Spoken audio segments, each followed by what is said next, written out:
Saudações, gente bonita, são 7 horas da manhã de um dia esplêndido, bastante simpático, estado de Goiás.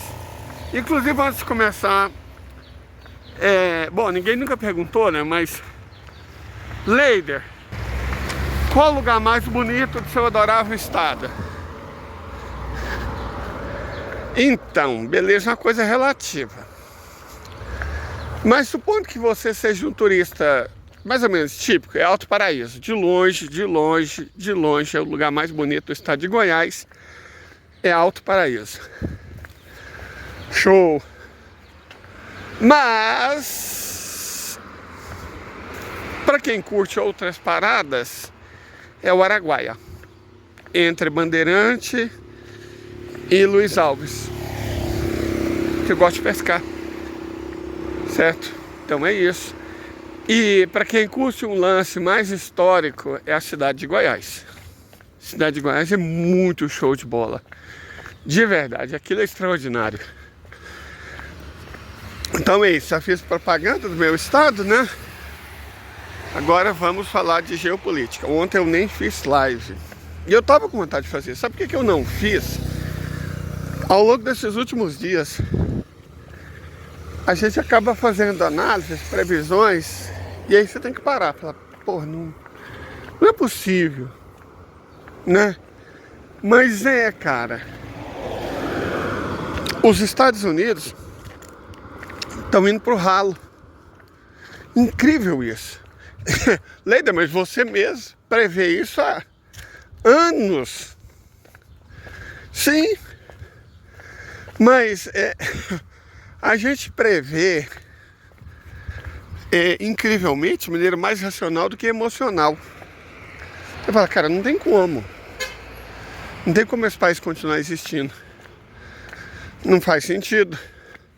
Você faz as contas, você olha os indicadores, você vê a dívida, você vê a situação das pessoas, você vê o quadro político, fala, cara, isso não vai dar certo, vai dar ruim. Isso é uma coisa. Estar preparado emocionalmente mesmo para dizer, cara, os Estados Unidos da América vão deixar de existir, é outra coisa muito diferente. E eu entendo a relutância de algumas pessoas, analistas sérios, gente que eu respeito, que hoje em dia seguir nas redes sociais, né? Não é necessariamente ler os textos, não, é seguir nas redes sociais. E você fala, cara, tem um camarada na rede social das tretas, dessa linha que eu respeito bastante, marxista, e a tese dele é a seguinte: o problema do Texas é a chamada ideologia da grande superação.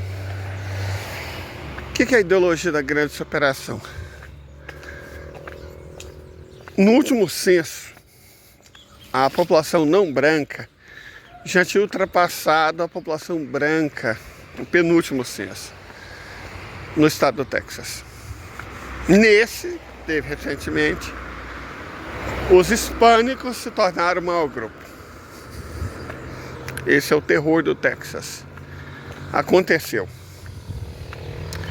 Por conta disso, e aí ele coloca outro dado importante, que também é verdadeiro. O crescimento de, principalmente hispânicos, mas de certa forma também negros, na população do Texas tem feito com que a população, antes enormemente republicana, se torne cada vez menos republicana e cada vez mais democrata. Os republicanos continuam ganhando, mas as margens estão se estreitando cada vez mais. E nos Estados Unidos é o sistema o vencedor leva tudo, né? Então, o que aconteceu, na opinião desse meu colega, Hugo Albuquerque, que eu respeito, é que a substituição, a grande substituição, mais o crescimento evidente, contínuo, consistente dos votos nos democratas fez o governador do Texas criar um auê com objetivo político, não necessariamente separatista. O objetivo dele é exclusivamente político e ele só está tentando reverter um quadro demográfico e até mesmo político que é de difícil reversibilidade. Ok, eu entendo a teoria, demograficamente ela faz sentido, sabe, não é um dado tirado do Dataku, não, de forma alguma, mas eu não concordo. Sabe por que eu não concordo? Porque isso é conjuntural. Por mais que se apresente como estrutural, é conjuntural. O problema é mesmo a questão da dívida dos Estados Unidos. O problema central dos Estados Unidos é a dívida. Todo problema geopolítico, todo problema econômico, todo problema social se orienta em torno da dívida. A dívida é o sumidouro em volta do qual o rodamuinho dos acontecimentos gira. Entendeu? O problema é a dívida. Dever 34 trilhões de dívida pública. Tem uma dívida total de 97,5 trilhões de dólares. Mais um déficit de 36 trilhões de dólares no total, incluindo comercial e transações correntes, torna impossível a nação continuar existindo. Simples assim. Sobretudo se o PIB é de 27 trilhões. Essa é a questão. Entenderam? Essa é a questão de fundo. A questão estrutural é essa. É uma dívida absolutamente impagável. Se ela é impagável, ela não será paga, por definição. Certo? Por exemplo, dar um pulo na Lua é irrealizável. O que significa dizer isso? Que eu não vou conseguir, nem ninguém nesse planeta, dar um pulo até a Lua. Da mesma forma, dizer que uma dívida é impagável quer dizer que ela não será paga. Não é que ela pode não ser paga, ou que talvez ela não seja paga, que ela é difícil de ser paga. Não. Ela não será paga. E ao acontecer esse não pagamento, os Estados Unidos, que se estrutura em torno de dívida e de uma moeda sem lastro, vão implodir, cara. Simples assim. Essa é a causa principal. E aí para pensar no Texas. O Texas. Quanto dessa dívida de trilhões tem fundamento no Texas? Incrivelmente pouca coisa. O Texas mexe com petróleo, gás, construção civil, pecuária, indústria. Essa dívida, ela é feita basicamente pelos engomadinhos da costa leste, né? Principalmente pelos financistas na costa leste, que está a Bolsa de Nova York, na costa leste, que está a Nasdaq, ambas em Nova York, na costa leste, que está a Bolsa de Chicago, Bolsa de Futuros. Então, o grosso dessa dívida é feito lá.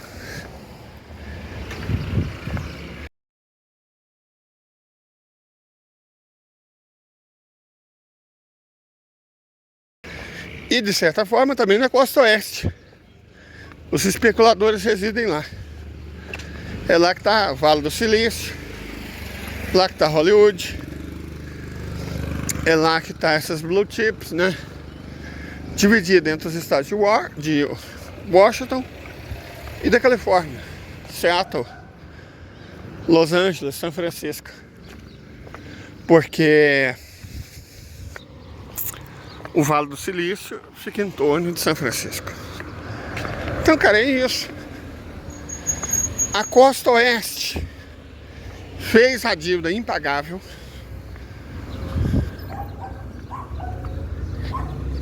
E os estados do centro, do sul, do sudeste vão ter que pagar. Aí a questão, vão ter que pagar? Eles podem chegar à conclusão que não. Que é melhor se separar, deixar a dívida com quem fez. Então essa é a questão estrutural, a questão de fundo. O que no fim importa é isso. Vejam o Biden. O Biden formalmente é o atual presidente dos Estados Unidos. Mas ele não tem condições clínicas para gerir nem a própria vida. Numa situação normal, a família de um homem branco muito rico já teria interditado ele e mandado numa casa de repouso para ele descansar os últimos dias da vida dele em paz. O homem já está complementando o vazio e já faz tempo. É nítido o estado de demência. Então não é o Biden, sabe? Eu duvido que ele tenha consciência plena do que é feito em nome dele. Por conta desse estado clínico do Joe Biden, lembrando, Joe Biden é criminoso de guerra. Ele mesmo admitiu que ordenou pessoalmente o bombardeio de Belgrado com bomba suja de urânio. Belgrado na Sérvia. O histórico dele é antigo. Ele, já expliquei isso também, é uma espécie de bozo de sinal trocado. Um homem que arruma confusão para tentar tirar os holofotes do filho de honestidade duvidosa, muito duvidosa. Mas você tem que ter muito boa vontade para ter dúvida, se é que você me entende. Correto? Cara, isso é o Partido Democrata. Eles defendem o interesse de financista e do complexo industrial militar, com muito mais ênfase do que os republicanos. Os republicanos, sob Nixon, tentaram pôr fim à guerra do Vietnã. E aí sumiram com o Nixon. Ok, depois um democrata tentou de novo e sumiram com o Kennedy. Mas compara a administração Trump com a administração Obama em termos de guerra. Nossa, não tem nem comparação. Essa visão de que o Trump é um fofo, não, ela não se sustenta. Mas o que o Obama fez foi pior, muito pior em termos de números, do que aquilo que os dois Bush fizeram. O George Bush e o George W. Bush. Correto? O Obama mandou bombardear o Afeganistão. Foi o pivô da guerra do Iêmen, da Síria, da Líbia. Recrudesceu no Iraque. O Obama foi o senhor da guerra, que ganhou o Nobel sem merecer, ganhou o Nobel por ser preto. E por que os parlamentares identitaristas do governo, do parlamento, né, no caso da Noruega, achou por bem dar um Nobel preventivo? É uma ideia estúpida. Igual, mas já tinha dado o Nobel por um cara por causa de um PowerPoint, né? Outro democrata, o Al Gore, por ter aceitado a derrota, que não perdeu, né? Foi vítima de fraude, e por ter ficado calado, ganhou o Nobel de Consolação. Então, o histórico do parlamento da Noruega, na premiação do Nobel da Paz, é antigo. Basta ver que Mahatma Gandhi nunca ganhou o Nobel da Paz. Né? Mahatma Gandhi nunca ganhou o Nobel da Paz. O histórico deles é conhecido, antigo. Mas por que isso? Por que essa questão de Joe Biden importa?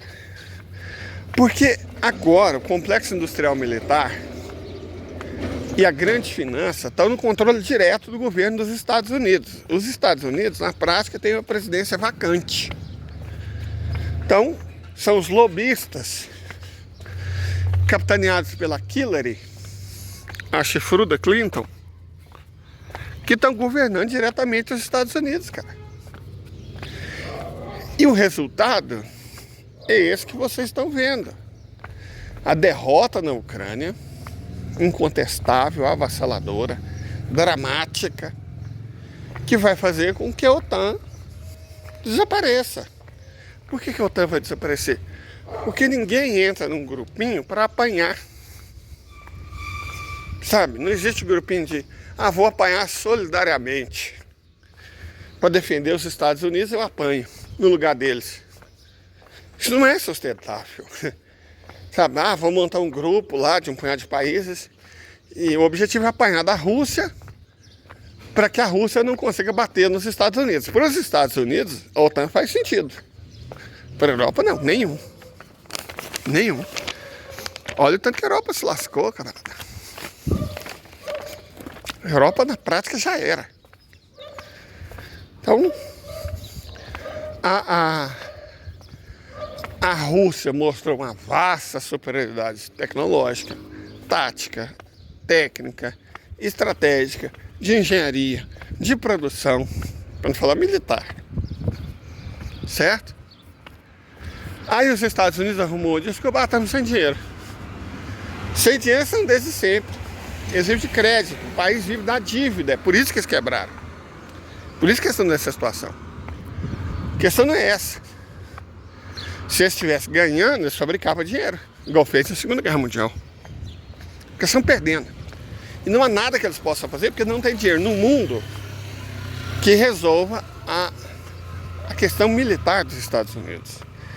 A absurda inferioridade da mão de obra, não tem engenheiro, não tem base industrial, a tecnologia é inferior, a capacidade produtiva nem se compara.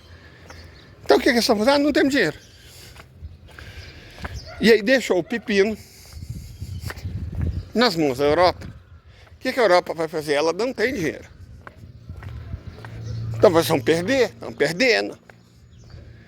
E não adianta, vamos fazer negociação. Negociação para quê, camarada? Quem vence é que decide. Aí eu vejo os planos mirabolantes.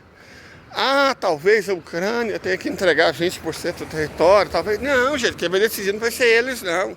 Eles fazem conferência entre si para decidir o futuro da Ucrânia. Quem vai decidir o futuro da Ucrânia é a Rússia. No limite,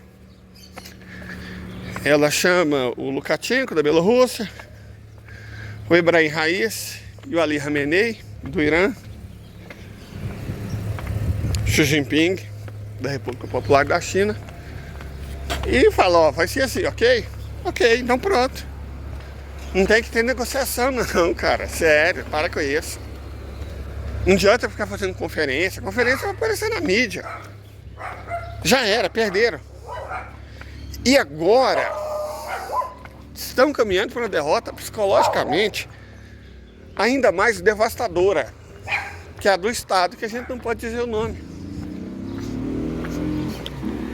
Isso é incrível, porque é impressionante que tenha demorado. Demorou para acontecer, porque a bem da verdade, os árabes nunca foram muito unidos, o que faz sentido. São um povo de organização tribal.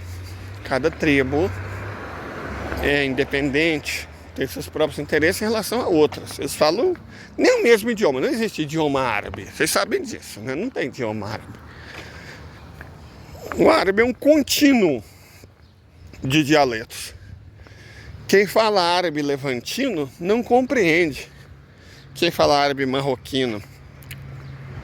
Quem fala árabe sudanês não vai ser entendido por quem fala árabe iraquiano. Então não existe idioma árabe. Existem idiomas árabes. Eles aprendem o árabe religioso, né, eclesiástico, para ler o Alcorão, e o árabe de prestígio do Egito, que é normalmente dado como árabe internacional, mas é o do Egito. Não é nem o da Arábia Saudita, é o do Egito. O que faz sentido, porque é o país árabe mais populoso, mais de 100 milhões de habitantes. Os outros que estudam árabe para fins religiosos estudam árabe clássico, que é outro idioma, o que também faz sentido. Por que a Indonésia aprenderia a língua do Egito? Só porque ela é muçulmana, né? Ou Bangladesh, ou Paquistão. Então, né? É isso. De toda forma, os árabes, com exceção de grupos muito restritos, os assírios, os malteses, os caldeus, eles são muçulmanos. E foi aí que Israel errou feio, errou rude. Porque Israel desafiou, ofendeu e resolveu enfrentar todos os muçulmanos. Não só os palestinos, não só os árabes. Foi nisso que Israel dançou. E as consequências disso para a geopolítica são devastadoras. Peraí, deixa eu pegar um biscoitinho. Pronto, comprei uns pão de queijo e pão pro bando. Bom, porque foi um erro, não foi só do Estado de Israel, do Ocidente inteiro, né? Mas mais do Estado de Israel. Bibi Netanyahu, ele usa uma estratégia que eu já comentei, ele é manjada. Ele é um governante horrível, ele é péssimo, um administrador detestável, um sujeito de honestidade, é um ladrão, um corrupto, certo? É um corrupto e um ladrão. Fascistoide. Não fascista, porque a gente não faz igual liberal, que parece que tudo que não é liberal é fascista, não. Nossa definição de fascista é do Dimitrov, né? Então não é a do Humberto Eco, não. Não gostamos de liberal nem para definição. Então fascistoide. Bom, sempre que ele mete o pé pelas mãos, tem ameaça para ele de prisão ou de perder as eleições, o poder. O que ele faz? Ele arruma uma treta com os palestinos e aí une o país em torno dele e segue governando. Mais um escândalo de corrupção, mais uma crise de governabilidade, mais um problema de incompetência, mais confusão ela arruma para forçar os israelenses a se unir em torno dele. Ele sempre fez isso. Só que dessa vez ele teve que se aliar. Não deu muito certo, porque os israelenses cansaram, né? Aí ele teve que se aliar com um partido da ultra-extrema direita religiosa sionista. Pensa os nossos crentes, nossa bancada evangélica. É tipo isso, só que pior. Porque eles realmente acreditam no que fala. Vocês acreditam, gente, de verdade, que cara que tem patrimônio de mais de 1 bilhão, a custa de dinheiro roubado, né? Porque é roubo, cara, é roubo. Não diria que os fiéis estão enganados, estão sendo enganados, porque os fiéis também não estão nessa por Cristo, não estão pela grana. Mas ainda assim é roubo, dinheiro de oferta, de dízimo. Tem pastor falando que, se você não tem herdeira, quando você morrer, deixa tudo para a igreja. Sabe, é o que eles acusavam a igreja católica de fazer exatamente antes da reforma protestante. Está na hora dos evangélicos fazer uma reforma na religião deles, que está difícil, né? Tudo aquilo que eles acusavam os católicos, eles estão fazendo, só que pior. Simonia, venda de indulgência, venda de lote do céu, tudo que os católicos foram acusados de fazer, eles estão fazendo. Enriquecimento pessoal, para não falar em casos de abuso, estupro, tudo quanto é tipo de coisa. Mas enfim, a questão não é essa. Os sionistas, o sionismo religioso, é pior do que os nossos pastores evangélicos. Bem pior. Ele teve que se aliar a eles e aí ele teve que oferecer a construção do terceiro templo. Para isso, a derrubada da mesquita de Al-Aqsa. Certo? Ao fazer isso, todavia, a guerra deixou de ser contra os palestinos de sempre, um povo indígena, que o Ocidente nunca se preocupou, e passou a ser contra todos os muçulmanos. E os palestinos são 8 milhões de pessoas muito pobres, que estão passando fome, sede e frio. E têm sido roubadas, vilipendiadas, violadas, até o cadáver há décadas. Porque todas essas atrocidades que vocês estão vendo, não na TV, né? Porque a TV não mostra. Elas acontecem desde sempre, gente. Então vocês acham que foi uma invenção? Os israelenses entraram em surto e resolveram fazer do nada. Não, eles vêm fazendo isso há décadas. Na Nakba tem coisa pior. Nakba de 48. Fizeram coisa pior. Eles vêm fazendo isso há quase um século. Só que aí duas coisas aconteceram. Primeiro, ao invés de caçar briga com os palestinos, ele arrumou guerra contra todos os muçulmanos. E como eu disse, os palestinos são 8 milhões, mas os muçulmanos são 2 bilhões de seres humanos. 2 bilhões. 3 países com mais de 200 milhões cada. Indonésia, Paquistão e Índia. Com mais de 100 milhões de muçulmanos, nós temos a Nigéria, o Egito, Bangladesh. Próximo disso, temos o Irã, a Turquia, todas essas nações com um PIB superior a $1 trilhão. A Turquia com um PIB de 3,5 trilhões de dólares. A Indonésia com um PIB de 4,5 trilhões de dólares. Então uma coisa, a Malásia também tem PIB superior a $1 trilhão. Então uma coisa é que essa briga com um palestino pobre, miserável, faminto, sedento. Outra muito diferente é essa briga com o mundo islâmico inteiro, porque além de 2 bilhões, você tem países com bomba atômica, declarado, oi Paquistão, e não declarado, oi Arábia Saudita, oi Irã. Você tem nações com mísseis hipersônicos, você tem exércitos formidáveis, uma base industrial incrível, uma capacidade de engenharia formidável. Então caçar briga com os muçulmanos era uma coisa que o Bibi ainda não tinha feito. Resolveu fazer. Foi o último erro da vida dele. O último erro de Israel. Porque esses dias o ministro da Defesa de Israel falou que, declarou, né? Se eles não vencessem a guerra, eles teriam que sair do Oriente Médio.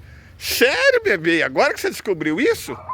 É óbvio, gente. A solução de 2 estados não é mais possível. Era possível antes do genocídio.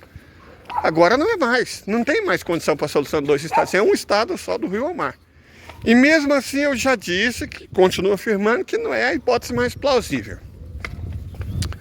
A hipótese mais plausível é que não seja um estado no sentido, seja um condomínio.